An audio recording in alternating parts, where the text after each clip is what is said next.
नमस्कार साथियों, आप सुन रहे हैं चाणक्य नीति कुकू एफएम पर एमडी मोटिवेशन के साथ। अब हम शुरू करने जा रहे हैं चाणक्य नीति का 5वां अध्याय। चलिए प्रारंभ करते हैं। 5वें अध्याय के प्रारंभ में चाणक्य कहते हैं कि स्त्रियों का गुरु पति होता है, अतिथि सबका गुरु है, ब्राह्मण और क्षत्रिय और वैश्या का गुरु अग्नि है तथा चारों वर्णों का गुरु ब्राह्मण है। आगे समझाते हैं कि जिस प्रकार घीसने, काटने, आग में तापने, पीटने इन चारों उपायों से सोने की परख की जाती है, वैसे ही त्याग, शील, गुण और कर्म इन चारों से मनुष्य की पहचान होती है। भय से तभी तक डरना चाहिए जब तक भय आए नहीं। आए हुए भय को देखकर निशंक होकर प्रहार करना चाहिए, अर्थात उस भय की परवाह कभी नहीं करना चाहिए। एक ही माता के पेट से और एक ही नक्षत्र में जन्म लेने वाली संतान समान गुण और शील वाली नहीं होती है, जैसे बेर के कांटे। सभी बच्चों का स्वभाव अलग अलग होता है, भले ही वे जुड़वा पैदा हो। बेर के पेड़ पर फल भी लगते हैं और कांटे भी। यह ईश्वर की विचित्र लीला है, जिसे समझना सरल नहीं। जिसका जिस वस्तु से लगाव नहीं है, उस वस्तु का वह अधिकारी नहीं है। यदि कोई व्यक्ति सौंदर्य प्रेमी नहीं होता तो श्रृंगार शोभा के प्रति उसकी आसक्ति नहीं होती है।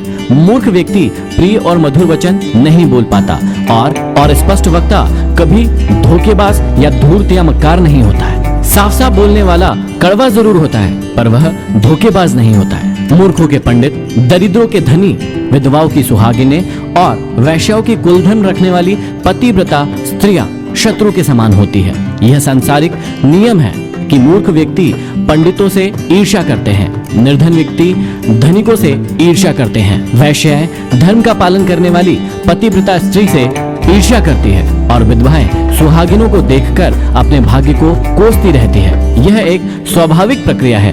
दूसरों को सुखी देखकर कोई सुखी नहीं होता है। आगे समझाते हैं कि आलस्य से अध्ययन कभी ना करें, क्योंकि विद्या नष्ट हो जाती है। दूसरे के पास गई स्त्री बीज की कमी से खेती और सेनापति न होने से सेना नष्ट हो जाती है। आगे चाणक्य समझाते हैं कि विद्या अभ्यास से आती है, सुशील स्वभाव से कुल का बड़प्पन होता है। श्रेष्ठत्व की पहचान गुणों से होती है और क्रोध का पता आंखों से लगता है। धर्म की रक्षा धन से होती है, विद्या की रक्षा निरंतर साधना से होती है। राजा की रक्षा मृदु स्वभाव से और पतिव्रता स्त्रियों से घर की रक्षा होती है। ऐसा कहने वाले कि वेद और पंडित व्यर्थ है, शास्त्रों का ज्ञान व्यर्थ है, ऐसे कहने वाले स्वयं ही व्यर्थ होते हैं।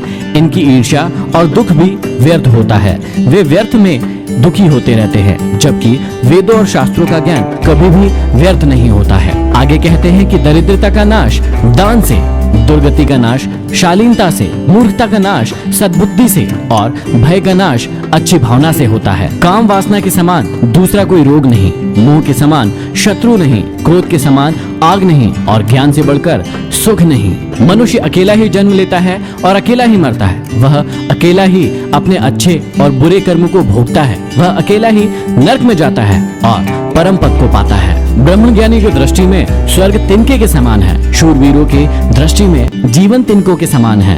इंद्रजीत के लिए स्त्री तिनके के समान है और जिसे किसी भी वस्तु की कामना नहीं है, उसकी दृष्टि में यह सारा संसार तिनके के समान है। उसे सारा संसार क्षणभंगुर दिखाई देता है।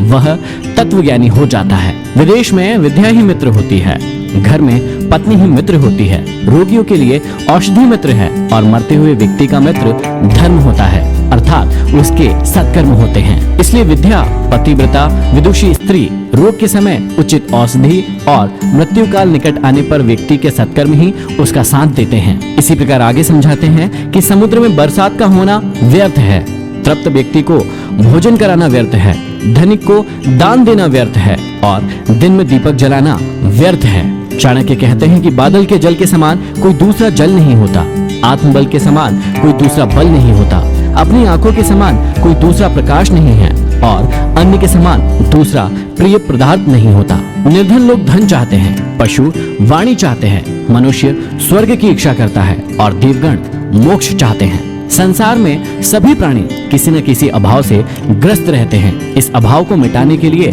वे प्रयत्न करते रहते हैं। प्रायः जिस प्राणी के पास जिस वस्तु का अभाव होता है, वह उसी को पाना चाहता है। सत्य पर पृथ्वी टिकी है, सत्य से सूर्य तपता है, सत्य से वायु बहती है, संसार के सभी पदार्थ सत्य में ही निहित होते हैं। यहाँ सत्य की महत्ता का प्रतिपादन करते हुए आचार्य चाणक्य कहते हैं कि यह समस्त पृथ्वी, हवा की गति, सूर्य की तपिश और संपूर्ण ब्रह्मांड सत्य में ही समाया हुआ है। सत्य के द्वारा ही सारा ब्रह्मांड चलाया जाता है और कहा भी जाता है सत्यम शिवम सुंदरम, अर्थात सत्य ही सबसे बड़ा धर्म है, सत्य से बढ़कर कुछ भी नहीं है। लक्ष्मी अनित्य और अस्थिर है, प्राण भी अनित्य है और जीवन भी अनित्य है। इस चलते फिरते संसार में केवल धर्म ही स्थिर है।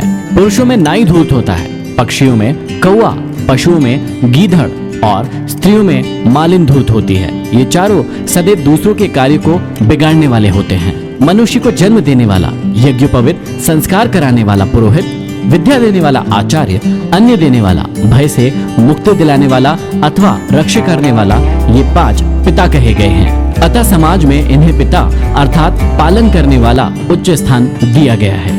यहाँ पर समाप्त होता है 5वां अध्याय। अब हम बढ़ेंगे 6वें अध्याय की ओर। आप सुन रहे हैं कुकू FM MD मोटिवेशन के साथ।